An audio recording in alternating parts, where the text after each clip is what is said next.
2021년 12월 27일 선목교회 중고등부 말씀 묵상입니다. 기도로 나아갑시다. 좋으신 하나님 감사합니다. 오늘도 말씀 앞에 서게 하시니 감사합니다. 하나님, 오늘 주시는 말씀을 통해 우리가 더욱 우리가 가야 할 바를 알 수 있는 귀한 은혜의 시간이 되게 도와주세요. 예수님의 이름으로 기도합니다. 아멘. 오늘 말씀은 디모데후서 2장 14절로 26절입니다.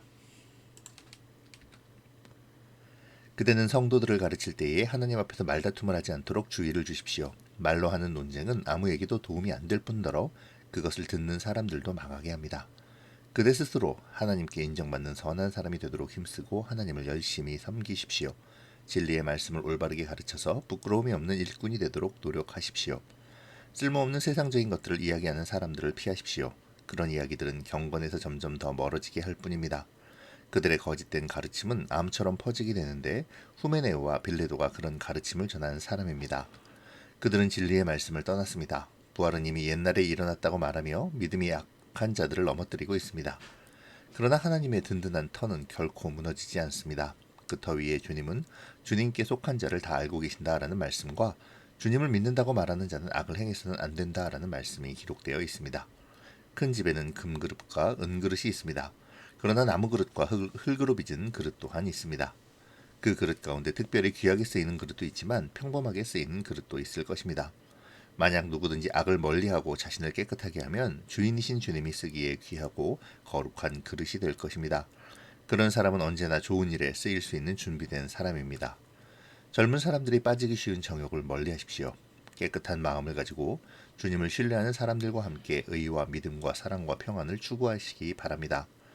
어리석고 무식한 논쟁을 피하십시오. 그런 논쟁은 더 큰 싸움만 일으킬 뿐입니다. 주님의 종은 다투지 말고 모든 사람에게 친절히 대하고 잘 가르치며 오래 참아야 합니다. 또한 진리를 거역하는 자들에게도 온유한 마음으로 가르쳐야 합니다. 그러면 하나님께서 그들의 마음을 변화시켜 진리를 따르도록 만드실지도 모르기 때문입니다. 마귀는 그들을 올무에 묶어두고 제멋대로 하려고 했지만 결국 그들은 하나님의 뜻을 따라 살게 될 것입니다. 아멘. 오늘 말씀의 주제는 크게 두 가지로 연결할 수 있습니다. 이것을 우리는 15절의 말씀에서 알 수 있는데요. 첫째는 말씀을 옳게 분별하는 것이고 둘째는 부끄러움이 없는 일꾼의 모습으로 하나님 앞에 깨끗한 행실의 삶을 드리는 것이죠. 오늘 본문의 시작인 14절에서는 말씀을 옳게 분별해야 할 이유를 말해줍니다. 곧 이웃을 망하게 하는 이단의 가르침과 변론을 의미하는 말다툼을 삼가하도록 하죠. 당시 디모데가 심우하던 에베소 교회 내에 침투한 거짓 교사들이 계속해서 망령되고 헛된 말을 반복하며 복음의 진리를 왜곡시켜 교회의 분열을 조장하여 오히려 경건하지 못하게 하므로 듣는 자들을 망하게 했었습니다. 16절에서 18절은 이러한 거짓 교사들에 대한 고발인데요. 바울은 거짓 교사들의 대표로 후메네오와 빌레도를 지목합니다. 그들은 그리스도로 말미암은 구원을 부인하며 삶 가운데 나타나는 거룩을 인정하지 않았죠. 안타깝게도 이러한 이들의 주장은 성도들의 믿음을 무너뜨려서 하나님을 떠나게 하는 결정적인 요인이 되기도 했습니다. 그런 까닭에 바울은 디모데에게 말씀을 분별하여 이단 사상에 미혹되지 말 것을 권면하라고 말하는 것이죠. 디모데에게 말씀을 옳게 분별하고 가르치라고 권면한 바울은 이제 부끄럽지 않은 일꾼으로서의 깨끗한 행실을 말해주는데요. 이것을 그릇을 비유로 들어서 설명합니다. 하나님 나라를 위해 일하는 일꾼 중에는 금그릇과 은그릇 혹은 나무그릇과 흙으로 만든 그릇과도 같은 여러 부류가 있다고 말하죠. 그런데 특이하게도 바울은 이런 그릇들에게서 금이나 은 등의 그 그릇의 재료로 쓰였던 것은 중요하지 않고 오히려 자기를 깨끗하게 하는 것이 훨씬 더 중요하다고 말합니다. 귀하게 쓰이는 그릇과 평범하게 쓰이는 그릇이 금이나 은, 나무, 진흙과 같은 재료나 재질이 아니라 얼마나 자기 자신을 깨끗하게 하였는가에 달려있다는 것이죠. 바울은 이 그릇의 비유를 통해 하나님 나라의 일꾼이 그가 어떤 환경과 능력을 가졌느냐가 아니라 그가 얼마나 하나님 앞에 깨끗하고 정결한가, 곧 하나님이 쓰실 만한 정결함을 갖췄느냐가 중요하다고 말하고 있는 것입니다. 그렇기에 바울은 자기를 깨끗하게 하여 주님의 쓰심에 합당하도록 무릇 선한 행실, 하나님이 원하시는, 하나님이 기뻐하시는 행실로 자신을 준비하라고 말하죠. 젊은 사람들의 정욕을 피하고 의와 믿음과 사랑과 화평을 따를 것을 권합니다. 이것은 앞서서 주의 말씀을 분별하고 가르쳐라 라는 말씀과 연결하여 주의 말씀을 따라 사는 삶이 곧 선한 행실의 삶임을 알게 하죠. 그러니까 바울은 그의 행실을 깨끗하게 하기 위해서 하나님의 말씀을 지키며 전심으로 주를 찾고 주님의 계명과 말씀에서 떠나지 않으므로 범죄하게 하는 죄악된 본성을 이기라는 것입니다. 오늘 본문의 마지막 단락인 24절에서 26절은 오늘 본문의 총정리라고 할 수 있습니다. 말씀을 옳게 분별하여 가르치고 어리석고 무식한 변론을 하므로 거짓 선지자들처럼 다투지 말아야 하고 모든 사람에게 온유한 태도로 가르치며 참아야 할 것을 말하죠. 심지어 거역하는 자들까지도 온유하게 훈계할 것을 명합니다. 24절에서 26절의 내용을 한 단어로 표현하면 온유라고 표현할 수 있을 것 같아요. 온유는 예수님의 성품이기도 하고 성령의 열매 중 하나이기도 합니다.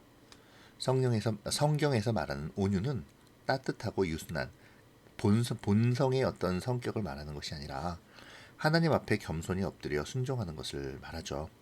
하나님의 권위와 명령에 길들여지는 사람, 겸손해서 내가 누구보다도 인간적이고 결함이 있으며 유혹받기 쉬운 존재임을 인정하는 사람, 그러므로 더욱 주님께 나오기를 좋아하며 주님의 말씀대로 살고자 노력하는 사람이 바로 온유한 사람이라는 것입니다. 오늘 본문에서 바울은 바로 이 온유한 사람이 되라고 말하는 것이죠. 오늘 말씀에서 바울은 진리의 말씀을 옳게 분별하여 부끄러움이 없도록 하라고 권면합니다. 이 말은 내가 얼마나 성경의 진리를 바르게 알고 있는지를 늘 점검해서 부끄러움이 없도록 하나님께 깨끗한 행실의 삶을 살라는 것이죠. 사실 성도의 가장 기본은 말씀을 읽고 들으며 그 말씀을 옳게 적용해서 나의 삶을 살아가는 일입니다. 나는 성경의 진리를 바르게 알고자 노력하고 있습니까? 그 진리에 관심을 갖고 가까이 하고자 노력하고 있는지요? 세상의 지식을 습득하기 위해서 그토록 많은 노력을 기울이면서도 정작 성경 말씀에 대해서는 거의 관심을 두지 않고 그저 매일의 일상에 파묻혀 살아가고 있지는 않는지 우리가 스스로 점검해 보아야 합니다. 그리고 말씀을 옳게 분별하기 위해서 주님께 기도와 간구로 도우심을 구해야 하죠. 이 시간 말씀을 옳게 분별한다는 것이 나에게 어떤 의미인지 묵상해 보면 좋겠네요. 오늘 바울은 그릇의 비유를 통해 하나님의 손에 들려서 쓰임을 받는 사람은 유능하거나 유명한 사람이 아닌 깨끗한 사람이라는 사실을 알려주고 있죠. 우리는 매 순간 그릇의 재질이 무엇인지 크기가 어떠한지에만 관심을 두려 합니다. 하지만 오늘 본문에서 하나님은 바울을 통해 하나님이 관심을 두시는 것이 그릇의 재질이나 크기가 아니라 오직 하나님 앞에 부끄럽지 않은 삶을 살기를 원하고 하나님께 맞춰가는 삶이라고 말씀하시죠. 오늘 묵상을 통해 나의 그릇을 보는 관점이 바뀌어지기를 소원합니다. 나의 그릇이 금그릇인지 은그릇인지 얼마나 큰 그릇인지를 판단하고 다른 사람과 비교하기보다 나의 그릇이 얼마나 깨끗한지를 살피고 하나님이 쓰시기에 합당한 정결한 그릇, 언제 쓰시고자 하더라도 늘 준비되어 있는 그릇이 되기를 소원해야 할 것입니다. 준비되는 그릇이란 능력과 부유함, 권세가 아님을 기억합시다. 중요한 것은 내가 하나님께 쓰임받을 수 있는 깨끗하고 정결한 그릇이어야 한다는 것입니다. 오늘 우리가 주님 앞에 깨끗하게 준비되어 있는 그릇이기 위해서 또 준비해야 할 일들에 대하여 묵상해 보면 좋겠네요. 기도로 마치겠습니다. 좋으신 하나님, 바울을 통해 하나님의 일꾼, 하나님의 사람으로서의 마땅한 삶을 알게 하여 주시니 감사합니다. 거룩하신 주님, 혼탁한 이 세상에서 세상의 가치관에 미혹당하지 않도록 말씀을 옳게 분별하게 하여 주시고 그것을 위해서 묵상과 기도를 쉬지 않는 우리가 되게 도와주세요. 나의 겉모습의 화려함을 위해 힘쓰기보다는 나의 내실이 하나님께 쓰임받는 정결함을 갖추게 하시고 또 온유함으로 하나님께 길들여져 순종하며 나의 주변에 선한 복음의 영향력을 끼치는 우리가 될 수 있게 도와주세요. 예수님의 이름으로 기도합니다. 아멘. 사랑하고 축복합니다.